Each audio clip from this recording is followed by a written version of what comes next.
بسم اللہ الرحمن الرحیم۔ السلام علیکم۔ عمران خان اور شیخ رشید کے سارے الزامات غلط ثابت، تحریک لبیک اور علامہ سعد حسین رضوی کی بڑی کامیابی۔ اس ویڈیو میں ہم اسی کے متعلق بات کریں گے۔ ناظرین کرام، جب 2021 میں تحریک لبیک پاکستان نے لانگ مارچ کی تھی اور دھرنا دیا تھا تو اس وقت چند شرپسند عناصر نے توڑ پھوڑ کی تھی اور سرکاری املاک کو نقصان پہنچایا گیا تھا۔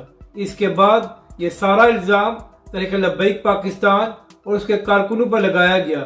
پھر شیخ رشید صاحب اور عمران خان صاحب نے اسی بات کا بہانہ بنا کر تحریک لبیک کے خلاف آپریشن بھی کیا اور تحریک لبیک کے بہت سے کارکنوں کو گرفتار بھی کیا گیا تھا۔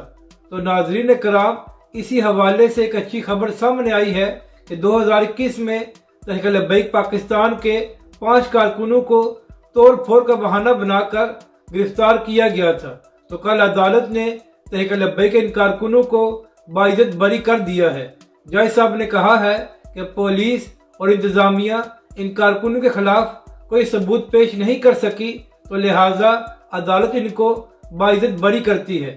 تو ناظرین کرام، اس سے یہ بات بھی ثابت ہو گئی ہے کہ عمران خان کی حکومت میں تحریک لبیک کے کارکنوں پر جھوٹے مقدمات بنائے گئے تھے، اور اس سے یہ بات بھی ثابت ہوتی ہے کہ جن لوگوں نے توڑ پھوڑ کی تھی یا املاک کو نقصان پہنچایا تھا، ان کا تحریک لبیک یا علامہ سعد حسین رضوی سے کوئی تعلق نہیں تھا، بلکہ یہ سب کچھ ایک سازش کے تحت کرایا گیا تھا تاکہ تحریک لبیک پاکستان کو بدنام کیا جا سکے۔